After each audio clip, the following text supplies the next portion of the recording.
Today's video we're going to have yet another Redline restoration. This one we're going to feature it's a 1969 Mercedes 280SL. See it here? It's in pretty good shape. There it is. There's a sticker on it, some scratches, some of them pretty deep.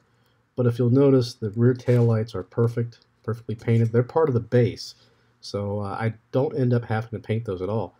The wheels are in pretty good shape. I wish I would have used these wheels. Unfortunately, one of the bearings had a problem, so I took it off and I actually cut the wheels off, and that was a tip from a viewer, so thank you very much. Here I'm just taking a what we call a body reamer. I used to use these for RC car bodies. You could use a center punch, works just as well. Marking it, now I'm drilling it with the small bit. And I went to this method now where I drill all the way through, not all the way through the car, but my depth that I want. You gotta watch out, you don't want to drill through the car. And then I take the 1/8 inch bit, which is a little smaller than I was using before, and then I just drill the rest of the head out. Just real light passes. This is the fast mode. Obviously it looks like it's aggressive, but it's really, really light. There we go, got it off. Perfect holes, no marring of the chassis. Now I'm taking the 256 tap, and I'm attempting to tap the holes. Now you notice it's not going real well. It's doing a little better now. Off camera I ended up switching out to a new tap. I've had that tap, it's the original one. It's seen its last day, so I had to break out a new one. And here I'm just test fitting some screws. They fit great. Taking out the interior. Windshield's in great shape. The interior's in great shape. Taking some of the orange stripper. Safe, smells great, and it does its job quickly. Now this is probably 20 minutes.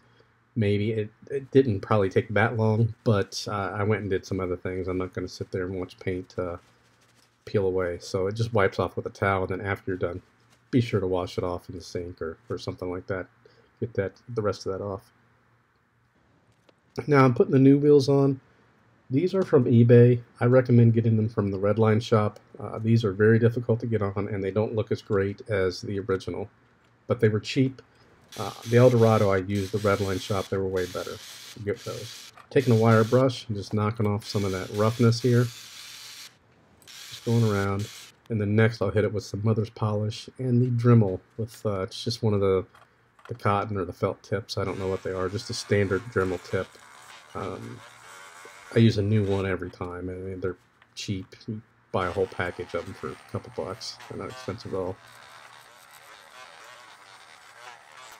And in a minute here, we're going to go ahead and wipe off that and just see what it looks like. And it looks really good.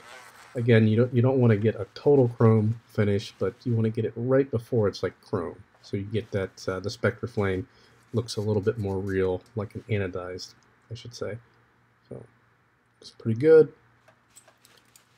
And now we're going to go ahead and paint it. Now this is paint from the Redline shop. It's a 6:1 ratio, so 6 parts paint, 1 part hardener.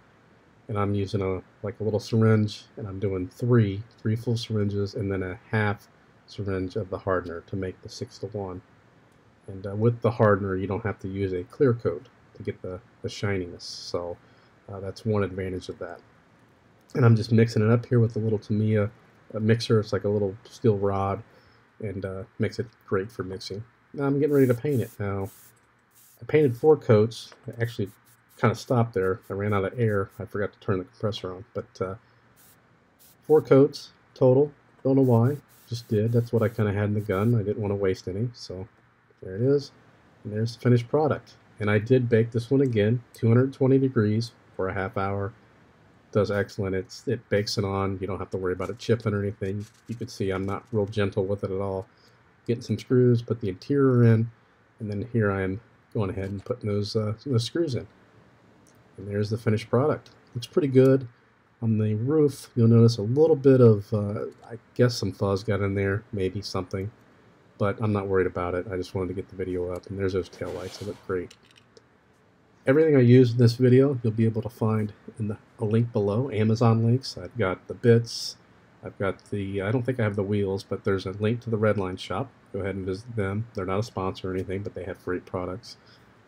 Drill bits, the taps, the screws, everything you pretty much need. Dremel is in the link below the video for Amazon. And that's it. If you have any questions or comments, please feel free to post those. As always, thanks for watching.